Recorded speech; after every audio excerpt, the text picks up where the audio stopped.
where vehicles are stored by the various tenants. In this locked and secure, otherwise secured compartment is two vehicles. One is covered with a car cover. The other one, and the other one is his other personal vehicle. As the officer comes downstairs, he's in plain clothes, and he discovers an individual seated, a male Hispanic, seated in his vehicle, in the officer's vehicle. And then he notices that this individual is wearing what appears to be the officer's bulletproof ballistic attire, his bulletproof. I'm going to be pausing a lot in this video, so if you want to watch the original video, go find it. Don't come complaining, hey, you kept stopping the video. Vest. The officer realizes that inside this vehicle, he typically secures his bulletproof vest as well as other equipment, including a firearm. Oh, here we go. You knew there's no... Why else would the chief of police be on scene in Sherman Oaks except to gaslight everybody? Here it comes. Ready? Of why it's okay to store a gun in a car. The officer, fortunately, has with him his own backup weapon. Fortunately. As he confronts the suspect about this burglary into a vehicle. God forbid he should call for backup. An altercation ensues. No. GTFO. Great job on calling for backup, bro. Great job. That altercation turns into what we believe to be a gun battle between the both of them. Shocking. You know what? You know how there's a really good way of how not to be shot with your own gun is not to store it in your vehicle. I am a gun owner, and I'm not a avid gun guy like some of my other friends that grew up with guns, and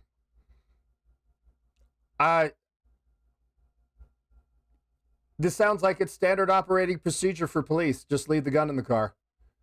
With the suspect using the officer's primary duty weapon and the officer defending himself from that attack. Man, that is quite a turn of events, getting shot at with your own gun, huh? Whoopsie.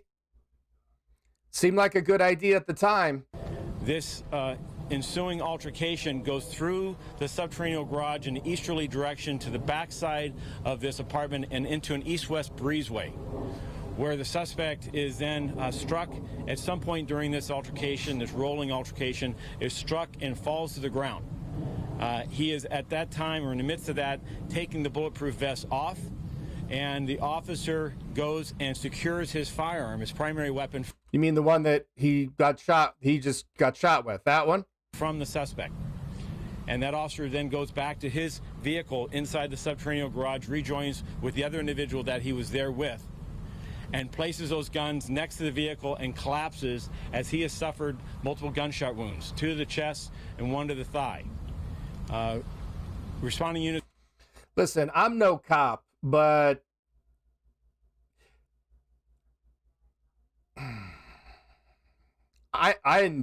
you know what? Nothing, 10 minutes ago, I would have said nothing shocks me about police. I am absolutely shocked by this. And I actually just talked to some friends of mine, one of whom was married to a Chicago police officer for 30 plus years. And it is standard operating procedure to leave your gun in your car. That's great news. So now all criminals need to do is follow you home from work and know they need to break into your car. And I mean, screw going down to, into the hood and stuff and getting one that's just, we'll go get one out of your car, right? Seems like a great, Jesus Christ. Responsible gun owner of the day, man. Great job, you guys. Great job. As well as LA Fire respond. In the first set of units, render aid to our officer as well as discover our suspect who is still down, suffering from gunshot wounds, 1 to the shoulder, 1 to the arm and leg. And he is in that east-west breezeway, and it appears at this point from initial statements that he is throwing the officer's firearm magazines over a fence. Oh, so he not only did he have his gun in his car, he had all of the multiple magazines alongside with it. Cool. Because that was one of the first things that I was told, that you cannot transport. Never mind. So shedding things that he had gathered. The officers that respond find our officer, render him immediate aid as there's fire. He's transported to a local hospital where he's presently stable but undergoing surgery for the seriousness of his wounds. I was there, I spoke with him before he went into surgery. Obviously, these are very traumatic injuries, and he is grateful to be alive, but he is not out of the woods yet. He is stable, but again, he is going into surgery for the extent of the injuries he suffered. The suspect that was arrested at this scene was also transported to a local hospital. He is in stable condition, and I have no further information on him. Nor does he care. From the scene, I have not done a walkthrough, but from the personnel that have done an initial walkthrough, we have an officer's duty bag, which is basically nothing more than a canvas bag, that typically canvas that you store your books, your equipment in, that is secured inside his vehicle. That is outside of his vehicle, and it appears that this suspect, at this point, it's conjecture, somehow gained entry into this compartment. They're making it seem like this like the purpose Houdini. This locked and closed garage compartment, gained access into the vehicle. Did you see the size of that apartment complex? The lock, the supposedly secure underground subterranean parking. All you have to do is wait for somebody to pull out, and you pull in or walk in. It's not Fort Knox. And this is Sherman Oaks. There's no crime in Sherman Oaks. In the process of removing or going through that duty bag, takes possession of the officer's primary weapon, as well as dons the ballistic attire. This is 100% damage control by Chief Michael Moore, man. And I guarantee you the police are going to say, you know what? We need more money. Just yesterday, or maybe even today, the LAPD said that they needed an additional $63 million in order to create a separate task force for protesters only, to respond only to protesters, to be able to respond properly. What a crock. What an absolute crock. This is gaslighting 101. This is total damage control by Chief Michael Moore. There is no way that you would get him from downtown all the way to Sherman Oaks to make a press conference unless the doo-doo was really hitting the fan here, and it is. And that's what has resulted in today's incident. What we have here is a investigation now that goes forward that involves Force Investigation Division because of an officer-involved shooting, Robbery Homicide Division because of the attack, the assault against the officer by this individual. We have the District Attorney's Crimes Against Police Officers here. Cha-ching. I'm sorry. What did you say? The District Attorney's Crimes Against Police Officers Division? You have a separate division of crimes against police officers? Do you know how many thousands of rape kits are sitting around at LAPD because they don't have the resources, but the DA has a...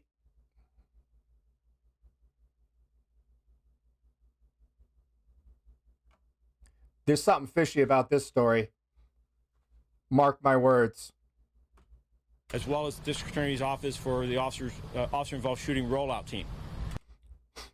Officer-Involved Shooting Rollout Team. The DA?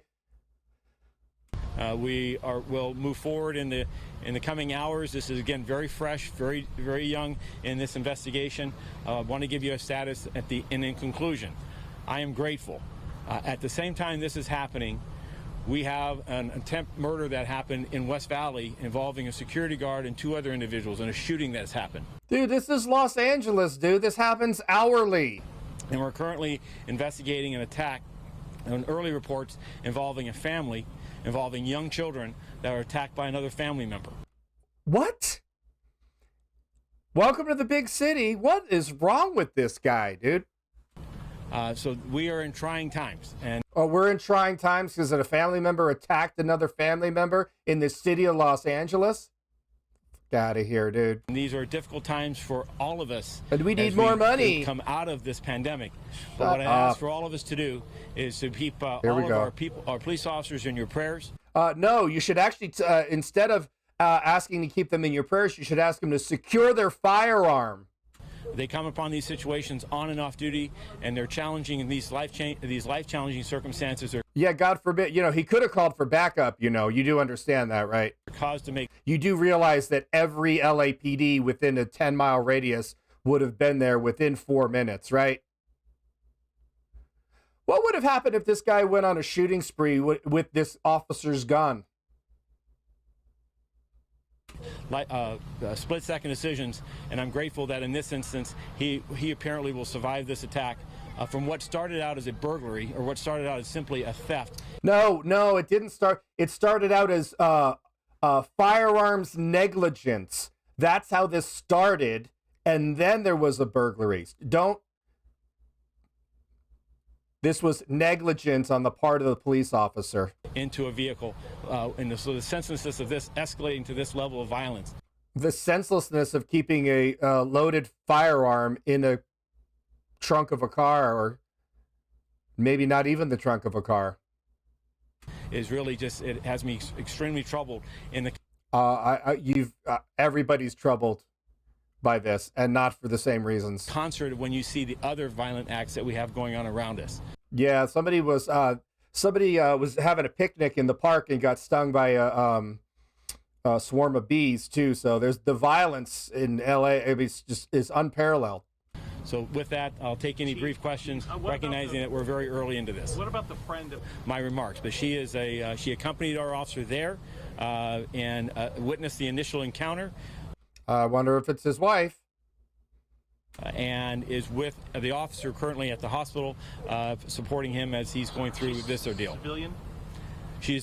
I have no information that she's associated with the department. What's he doing for your department, Chief, and where's he? Hold on a second, I'll get there. Any indication at this point this may have been a targeted burglary, that the man might have known that that car belonged to a police officer, or was this just... Listen, I lived at the corner of Laurel Canyon and Ventura Boulevard in a nice complex in Studio City, and it was a pretty big complex. There were probably, I don't know, over 100 units there, and we had a cop that lived, and everybody knew that that guy was a cop. Everybody in that building knew that that guy was a cop. And now it looks like all of their vehicles are going to be fair game to get broken into now, because now everybody knows that it's standard procedure to keep your gun in your car as a cop. Random, you think he was just breaking into whichever compartments he could easily gain access to? Our investigation will look at all avenues of this, Pete, but given the nature of incidents of burglary and theft from vehicles, we think this was likely a random event and not one that was targeted. I will say that in this last year, we have seen thefts from vehicles involve an increase in the number of stolen weapons, stolen guns. From police officers or the general public? Let's be specific. 45% increase last year in the number of guns stolen from vehicles. So, who is storing a gun in? I paid $500 for my Glock. I'm not going to keep it in my car for somebody to steal. You know, it goes to the security of these weapons and making sure that we lock and secure them whenever we can. Well, no, come back to you. Chief, what does the officer do for you, and where does he work? I'm not going to give his assignment yet because we're still in contact with his parents and others. What the hell does that have to...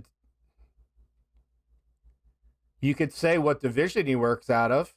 But he works out of the Detective Bureau. He's a police officer, so at the...